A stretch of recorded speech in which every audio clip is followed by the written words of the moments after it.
देवेंद्र यादव के समर्थक जो इकट्ठा है उनके बीच में धक्का मुक्की भी हो रही है।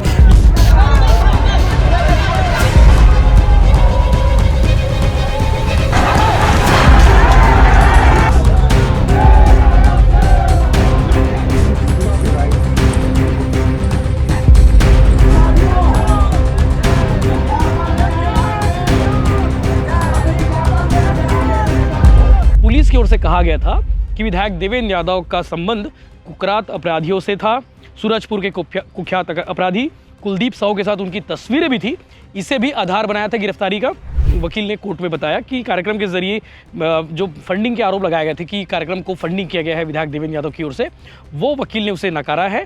हमारा सुप्रीम कोर्ट में ये तर्क था कि उनका इस केस में कोई रोल नहीं था, उन्होंने कोई स्पीच नहीं दी थी और ना ही उनका कोई हिंसा में हाथ था। ठीक सामने कुछ कदम की दूरी पर विधायक देवेंद्र यादव का निवास है, जहां पर बलौदाबाजार पुलिस आती है और पुलिस आने के बाद उसे अपने साथ ले जाकर गिरफ्तारी शो करती है। समाज के लोगों ने सीबीआई जांच की मांग की, जो आज तक के नहीं किया। वो अपराधी आज तक के पकड़े नहीं गए, बल्कि ये सरकार के निकम्मेपन के कारण से बलौदाबाजार के कलेक्ट्रेट और एसपी कार्यालय जिले। विधायक देवेंद्र यादव के दफ्तर की तैयारी आप देख सकते हैं। ये सेक्टर 5 स्थित उनका विधायक निवास है और कार्यालय है, जहां पे तैयारी चल रही है। उनके समर्थकों में हर्ष का माहौल है। हर्ष का माहौल क्यों है ये आपको मालूम होना चाहिए। 17 अगस्त 2024 को बलौदाबाजार पुलिस यहाँ आती है और आने के बाद विधायक देवेंद्र यादव को हिरासत में लेकर उसे अपने साथ ले जाती है और उसके बाद उसे गिरफ्तार किया जाता है। और आज तारीख है 20 फरवरी 2025, यानी कि लगभग 190 दिन बाद विधायक देवेंद्र यादव की जमानत मंजूर हुई है और देवेंद्र यादव कल 21 फरवरी को जेल से बाहर आ जाएंगे जमानत पर। उनके दफ्तर के बाहर जो देख सकते हैं तैयारी चल रही है, कुर्सियां लगाई गई है और लगातार उनके समर्थक इस जगह पर आ रहे हैं, उनके परिवार से मिल रहे हैं।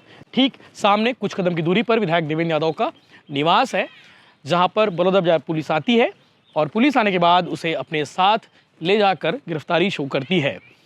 बलौदाबाजार हिंसा मामले में देवेंद्र यादव को गिरफ्तार किया गया था और गिरफ्तारी के बाद देवेंद्र यादव पर आरोप लगाए गए थे कि उसने भीड़ को उकसाया, उसने हिंसा को एक तरह से कहा जाए हिंसा के मास्टरमाइंड थे, ऐसा बलौदाबाजार पुलिस का आरोप था और चालान में इन्हीं बातों का जिक्र था। और आज सुप्रीम कोर्ट की बेंच ने जस्टिस सुधांशु दुलिया, जस्टिस के विनोद चंद्रन की बेंच ने ये जमानत दी है। और इस पूरे एपिसोड में बलौदाबाजार हिंसा मामले में 189 लोग गिरफ्तार हुए थे जिन्हें आरोपी बनाया गया था। इनमें से 50 से ज़्यादा लोगों की ज़मानत हो चुकी है अलग अलग कोर्ट से। किसी की ज़मानत बलौदाबाजार कोर्ट से हुई है, किसी की ज़मानत हाई कोर्ट से हुई है और कुछ लोगों की ज़मानत सुप्रीम कोर्ट में भी लगी है। कहा जा रहा है कि उनकी ज़मानत पर भी कभी भी फैसला आ सकता है।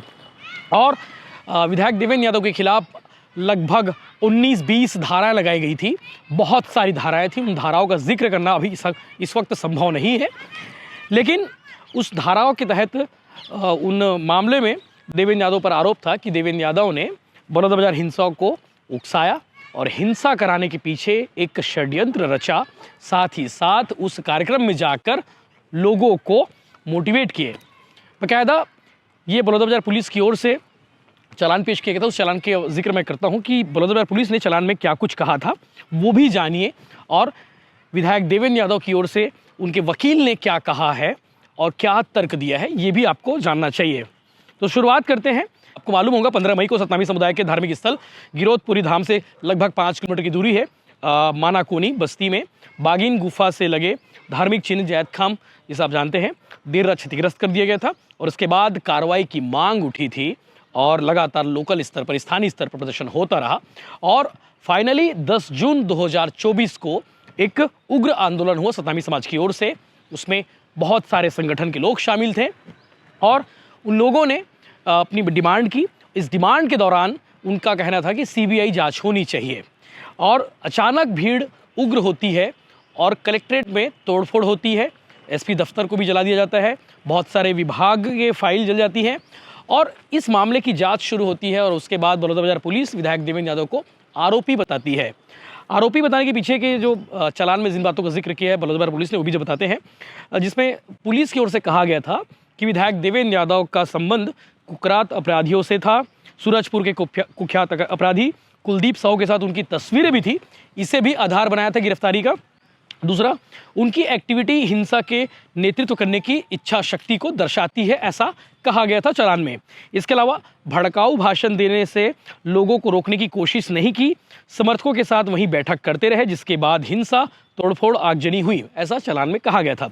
इसके अलावा एक और बात कही गई थी, 3 जून 2024 से 13 जून 2024 तक जितनी बार बलौदाबाजार के दशहरा मैदान गए, पुलिस ने सभी फोटो और वीडियो के साक्ष्य के रूप में अटैच किया था, ये पुलिस ने बताया था। इसके साथ साथ 10 जून 2024 को दशहरा मैदान बलौदाबाजार में सतनामी समाज के पदाधिकारियों के साथ देवेंद्र यादव भी मौजूद थे। ये एक तरह से कहा जाए तो पुलिस की ओर से आरोप थे और आरोप के साथ में पुलिस ने चालान पेश किया था। विधायक देवेंद्र यादव की ओर से वकील ने कोर्ट में बताया कि कार्यक्रम के जरिए जो फंडिंग के आरोप लगाए गए थे कि कार्यक्रम को फंडिंग किया गया है विधायक देवेंद्र यादव की ओर से, वो वकील ने उसे नकारा है और साथ ही चालान में ना तो मेरे बैठक स्थल पर पहुंचने और जाने का समय लिखा गया है, ऐसा वकील ने कहा है। देवेंद्र यादव ने ऐसा कहा है वकील के माध्यम से। एक और बात कही देवेंद्र यादव ने, मैं ना तो मंच पर चढ़ा और ना ही भाषण दिया, तो वहाँ भीड़ को उकसाकर घटना को अंजाम देने की बात संभव कैसे हो सकती है, ये भी अपने आप में सवाल है। इसके अलावा देवेंद्र यादव की ओर से एक और बात कही गई है कि मेरी गिरफ्तारी का स्थान MLG 176 हाउसिंग बोर्ड औद्योगिक क्षेत्र वार्ड नंबर 15 को दर्शाया गया है, जबकि गिरफ्तारी quarter number 7B street 41 sector 5 से की गई है, जिस वक्त हम यहाँ खड़े हैं। ये भी एक आधार बनाया गया कि कोर्ट में जो कागज पेश किया गया है उसमें गिरफ्तारी शो की गई कि हाउसिंग बोर्ड वाले निवास से देवेंद्र यादव की गिरफ्तारी की गई है, जबकि बलौदाबाजार पुलिस उस दिन इसी जगह पर मौजूद थी और यहाँ से उसको गिरफ्तार किया गया था। तो इसे भी चालान में इसे भी देवेंद्र यादव की ओर से उनके वकील ने अपनी बातें रखी हैं। इसके अलावा चालान देवेंद्र यादव ने एक और बात कहा है कि चालान के साथ मेरे कुछ अन्य सह आरोपियों के बयान साक्ष्य की दृष्टि से अस्वीकृत है, यानी कि जो बयान दर्ज कराए गए हैं वो अस्वीकृत है। इसके अलावा गलत कार्रवाई की आशंका में मैंने छत्तीसगढ़ हाई कोर्ट में रीट एप्लीकेशन दायर किया था, जिस पे जो है आगे सुरक्षित कर लिया गया था फैसले को। और जो बातें कही गई उसको भी बताता हूँ कि जो दलील दी गई है सिर्फ देवेंद्र यादव की ओर से उनके वकील ने कहा है कि देवेंद्र यादव सिर्फ और सिर्फ उस कार्यक्रम में पार्टिसिपेट किए, उस कार्यक्रम में शामिल हुए, कुछ देर के लिए, कुछ मिनट के लिए, वो भाषण नहीं दिए थे, वो मंच पर नहीं गए थे, तो ऐसे में उसे आरोपी बनाना गलत बात है। इसके अलावा जो आरोप है एक तरह राजनीतिक आरोप है एक तरह से, और कार्यक्रम में शामिल होने और वापस लौट जाने के समय हिंसक घटना से बिल्कुल अलग है। जहां हिंसक घटना हुई वहां देवेंद्र यादव मौजूद नहीं थे। उनकी गिरफ्तारी, जो मैंने कहा कि उनकी गिरफ्तारी भिलाई हाउसिंग बोर्ड शो किया गया है, और जबकि गिरफ्तारी सामने देवेंद्र यादव का जो निवास सेक्टर 5 वाला वहाँ पे हुआ था। इसके अलावा इस मामले में 50 से ज़्यादा लोगों को ज़मानत मिल गई है।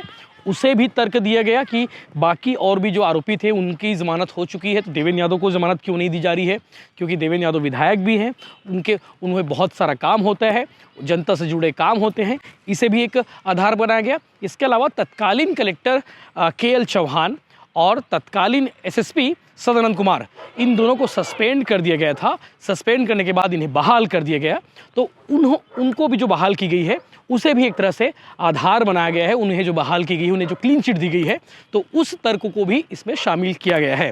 तो विधायक देवेंद्र यादव को गिरफ्तार क्यों किया गया था बलौदाबाजार पुलिस की ओर से, और पुलिस के आरोप क्या थे, वो भी हमने बता दिए हैं। और विधायक देवेंद्र यादव की ओर से कौन कौन से तर्क रखे गए हैं, कौन कौन सी दलीलें पेश की गई है उन तमाम आरोपों के विरुद्ध, जिसकी सुनवाई हुई, और सुनवाई के बाद सुप्रीम कोर्ट ने उस पर जो है आज जमानत मंजूर दे दी है। ऑनरेबल सुप्रीम कोर्ट ने देवेंद्र यादव जी को रेगुलर बेल ग्रांट कर दी है बलौदाबाजार केस में। हमारा सुप्रीम कोर्ट में ये तर्क था कि उनका इस केस में कोई रोल नहीं था, उन्होंने कोई स्पीच नहीं दी थी और ना ही उनका कोई हिंसा में हाथ था। सुप्रीम कोर्ट ने सारी बात नोट करते हुए, उनका पीरियड ऑफ कस्टडी देखते हुए, वो अगस्त 2024 से कस्टडी में है, और ये कि बाकी को एक्यूज को भी बेल मिल चुकी है, इनको भी आज बेल ग्रांट कर दी। देवेंद्र यादव की आज एक जमानत मिली है, क्या कहना चाहेंगे सुप्रीम कोर्ट से? ये सीधी सीधी बात है, सरकार के हठधर्मिता और उसके जो घमंड है उसके कारण से गिरफ्तारी हुई थी। वो शासन में है तो कुछ भी कर सकते हैं, ये जो उनकी सोच है इसके कारण से ये गिरफ्तारी हुई थी। आज माननीय उच्चतम न्यायालय ने उन्हें बेल दी है, और मैं समझता हूँ कि आने वाले समय में जब भी ट्रायल होगा वो बाइज्जत बरी होंगे, क्योंकि ये षड्यंत्र हुआ था जैद खान को काटने का। समाज के लोगों ने सीबीआई जांच की मांग की, जो आज तक के नहीं किया। वो अपराधी आज तक के पकड़े नहीं गए, बल्कि ये सरकार के निकम्मेपन के कारण से बलौदाबाजार के कलेक्ट्रेट और एसपी कार्यालय जले, गाड़ियां वाहन जले। इसके लिए कोई दोषी है तो विष्णु देसाई की सरकार है, गृह मंत्री इसके जिम्मेदार है। और अपनी नाकामी को छुपाने के लिए ये हमारे करीब 186 लोगों की गिरफ्तारी उन्होंने की है, और 43 लोग तो पहले छूट गए थे। आज विधायक देवेंद्र यादव के भी को बेल मिली है। तो ये सरकार जो कई महीने तक के जो बंद करके रखे हैं, जो उनको अधिकार मिला है उसका दुरुपयोग ये सरकार कर रही है।